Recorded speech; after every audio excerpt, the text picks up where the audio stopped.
Well, welcome viewers, Dr. JW Ayub. Is the Iran-US peace deal premature? Many people are asking whether the US-Iran peace deal is peace or simply a pause before the next crisis, given Iran's behaviour from the past. A deal may stop the immediate conflict, reopen straight routes, and create diplomatic breathing room, but the deeper question remains, can Iran, the Iranian regime, be trusted to honour what it signs? Now, that concern's not emotional paranoia. It comes from history, verification, failures, regional proximity, activity, nuclear uncertainty, and the repeated problem of regime using negotiation time to reposition themselves. Peace is desirable, but premature peace can be strategic cover-up for Iran and a fatal mistake for the US.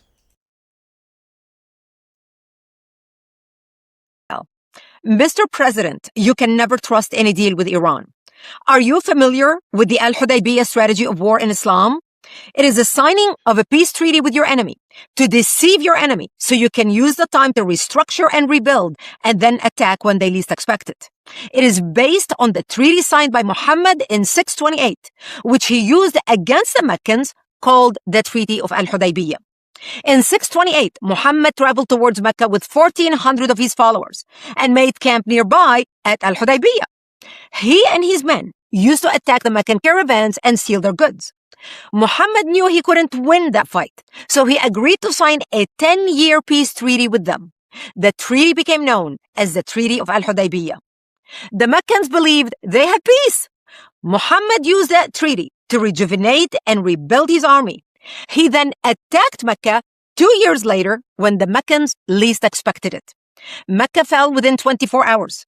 This became an official strategy of war in Islam used for centuries. A perfect recent example is Yasser Arafat signing the Oslo Accord with Israel in 1993. When Arafat signed the Oslo Accord, journalists in the Arabic world would ask him in disbelief, how could you sign a peace deal with the devil, Israel? Arafat would tell them in Arabic, remember Al-Hudaybiyah, تذكروا Al-Hudaybiyah, while he would speak about peace in English. Everyone in the Islamic world understood what Arafat was doing, while the Jews were singing Shalom Achshav, peace now, in Tel Aviv, rejoicing that finally we have peace with the Palestinians.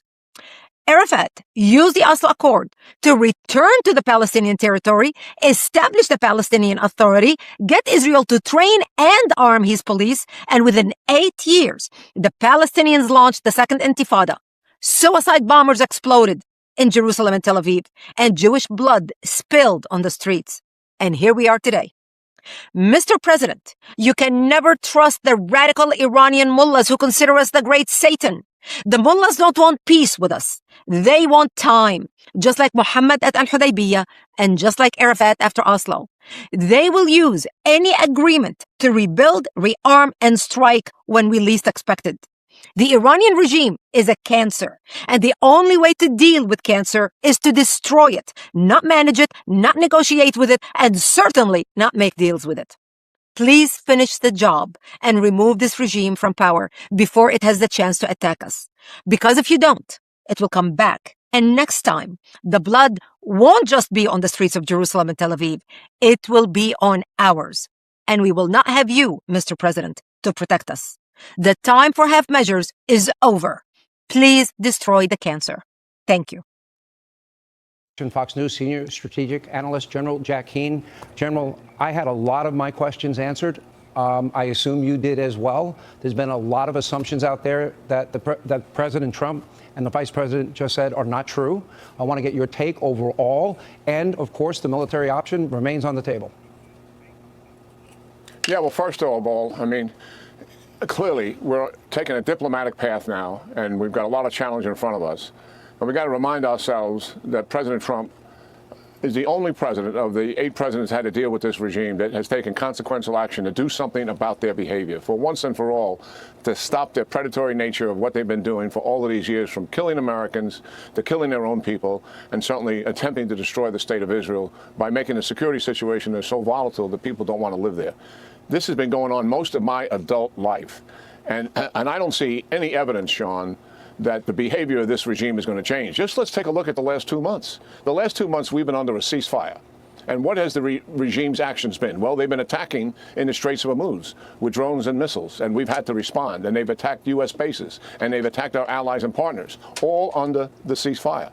And they've unleashed Hezbollah to attack Israel in northern Israel, so much so there's 300 plus wounded Israelis there. Kids aren't going to school, and the people have all had to vacate their homes. Towns and villages are completely empty because of the systematic firing that's been going on under the ceasefire for the last 2 months. That's the reality of what we're dealing with here. And Hezbollah is attempting to rebuild in southern Lebanon, and that's why Israel is there. What did you think of the? What did you think of the? While that is happening, they're killing the Iranian people systematically every single week, hanging them. Who are they hanging? Young people largely who were protesting against them. The killing is still going on. There's not a scintilla of evidence to indicate that this regime has made any fundamental change that would lead one to think, that have some optimism that maybe there will be a behavior change. What they are masters at is telling a story about willingness to make a deal and make change. I'll agree with that. They say all of those things, but then they do something completely different. And the history supports what I'm saying. You heard the vice president, you heard the president. They both have said the same thing. If, in fact, they do not abide by the agreement, the bombing begins again. That option is always there. So that then becomes their binary choice, does it not? I believe the president at his word, and the evidence is clear. He just did it last week. He bombed 2 nights. He threatened a third. And I think it had something to do with why the Iranians were willing to make a deal. And I believe if they renege on this deal, and action will be taken. But I can't square some of the things that are coming out of the administration from reliable sources. That's what I find so disturbing. When I heard it from the Iranians, Sean, I dismissed it. I said, that's the same nonsense we were always hearing. Well, but when I hear from administration sources some of the things that you have heard of what's in this deal, that makes no sense whatsoever. It's not defensible. I think what the president should do is just let's release it and let people see what's out there so we stop debating about something none of us has seen. Well, you got the assurances from the vice president tonight, and the president is giving the same assurances. So I don't know how that really changes the equation, except in the short term. And then they get nothing unless they follow up on their, quote, promises that they are making. What the administration is saying, the positions they have taken, the promises they have given, nuclear dust, as it relates to ballistic missiles, as it relates to fomenting terror, all of those issues we covered. And if they don't abide, they get nothing out of the deal. And then I would imagine we go back to where we were last week. I want to believe that. But if you have a reliable, high-level administration source saying we're not going to get rid of the dust, we're going to downblend it, that leaves them with enrichment. The vice president just contradicted that. And we're not going to take their centrifuges, and they're not going to take centrifuges out, and they're not going to take the cascades out, which means you can have weapons grade. And there's going to be a moratorium in terms of you can't have a nuclear deal for 10, 20 years, similar to the JCPOA. Well, and the funding is real. There's a $300 billion investment fund. Who cares where the money comes from? If it doesn't come from the United States, I get that. Of course it shouldn't. But it shouldn't come from anybody. I mean, when we recovered Germany and Japan, the Nazis weren't in charge. The Japanese imperialists weren't in charge. Here, the Iranians are in charge. The killers and thugs are still in charge. We don't give them that money because what are they going to do with it? They're going to recover everything we've taken away from them. Who cares whether it's coming from the Arabs, from the Qataris, or whatever? They don't get it. They shouldn't get any of it. That's just the reality of it. They're going to take that money and recover everything. And you know that, Sean. You know you can't trust these people. I don't trust the Iranians. I'm a trust but verify guy. But I heard the vice president say they don't get anything unless they do those things. They get nothing until they do something. It's not our money. And they never signed off, he said, on any deal for Qatar to give them a penny.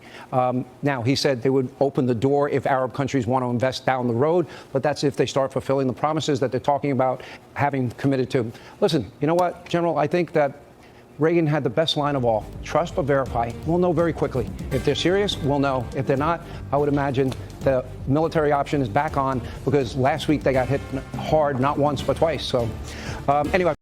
Military attack by the Zionist regime against Lebanon from this point forward, as well as the continued occupation of Lebanese territory from this point forward, will be considered by us a violation of the Memorandum of Understanding. So this is really important because the Iranian foreign minister says that any attack in Lebanon will be considered a violation of the Memorandum of Understanding. Israeli Prime Minister Benjamin Netanyahu last night indicated that the Israelis will continue to operate against Hezbollah, an Iran-backed group that is continuing to fire drones and rockets into Israel.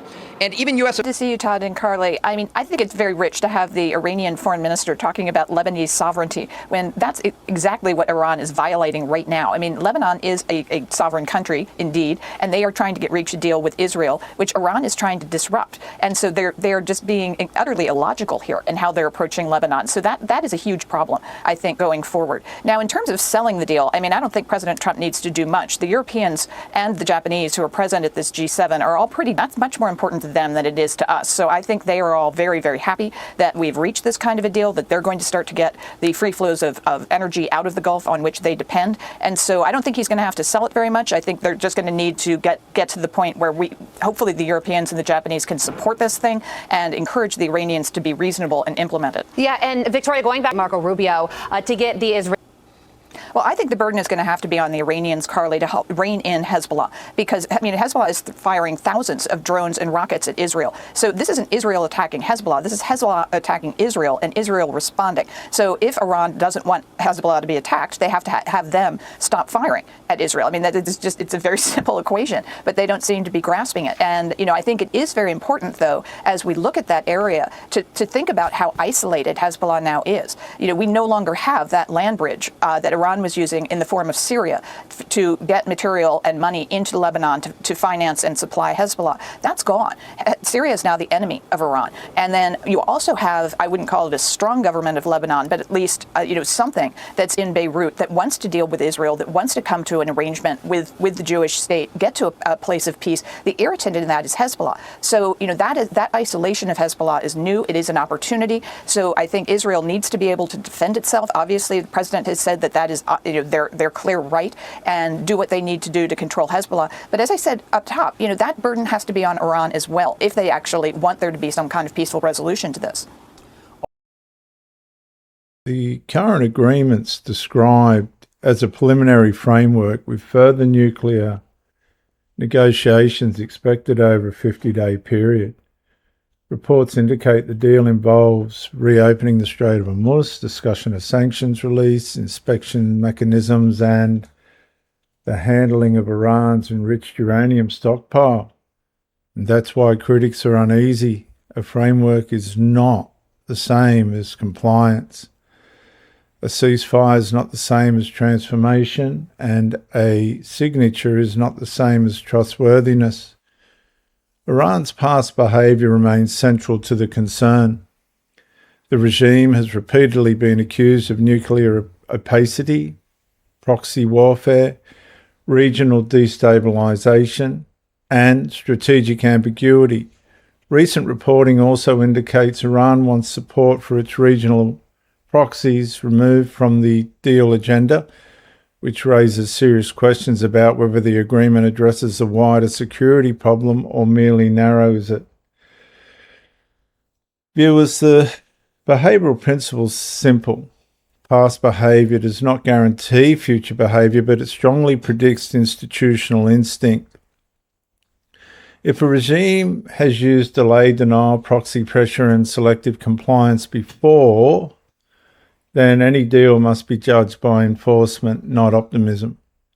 The issue is not whether peace should be pursued.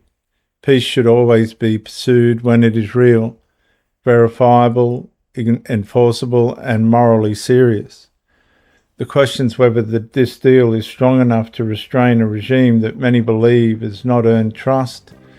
And a premature deal can calm headlines while leaving the machinery of threat intact.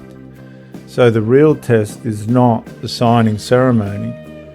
The real test is what Iran does when the cameras leave, inspectors arrive, sanctions, pressure shifts, and the regime must choose between performance and obedience.